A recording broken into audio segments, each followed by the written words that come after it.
Baru-baru ini, seorang arkeolog nasional mengungkap 5 kejanggalan dalam penulisan ulang sejarah Indonesia. Ada apa aja sih? Penulisan ulang sejarah yang dipimpin Menteri Kebudayaan Fadlizon sebenarnya bertujuan untuk menghapus bias kolonial, menguatkan identitas nasional, dan menjawab tantangan globalisasi. Namun, salah satu arkeolog Pusat Penelitian Arkeologi Nasional, Profesor Heri Truman Simanjuntak, justru memilih mundur dari tim karena menemukan sejumlah kejanggalan serius. Pertama, target penulisan ulang sejarah yang selesai pada Juni 2025 ini dinilai terlalu buru-buru. Padahal, proyek sebelumnya, seperti buku Indonesia dalam Arus Sejarah atau IDAS, bisa memakan waktu 10 tahun. Sementara, penyusunan versi baru ini ditarget rampung hanya dalam beberapa bulan. Kejanggalan kedua, penyusunan konsep buku dilakukan oleh editor umum berdasarkan arahan penguasa, bukan dari hasil seminar atau diskusi ilmiah bersama para sejarawan. Truman khawatir, hal ini bisa membuat narasi sejarah menjadi tidak berdasarkan fakta. Kejanggalan ketiga, 10 outline jilid prasejarah yang langsung disodorkan oleh ahli lain. Padahal, outline itu seharusnya disusun oleh sejarawan. Truman menilai ini adalah sebuah kemunduran. Yang keempat, substansi dan alur pemikiran dalam buku ini dianggap janggal, seperti istilah prasejarah diganti jadi sejarah awal Nusantara. Padahal, istilah prasejarah udah dipakai sejak lebih dari 200 tahun dan udah jadi standar di buku-buku sejarah nasional Indonesia, seperti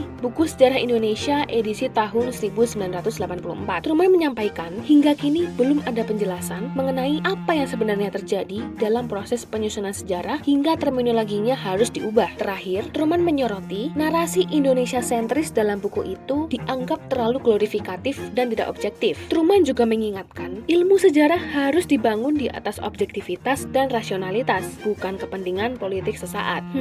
Gimana menurut kalian? Coba komen di bawah ya.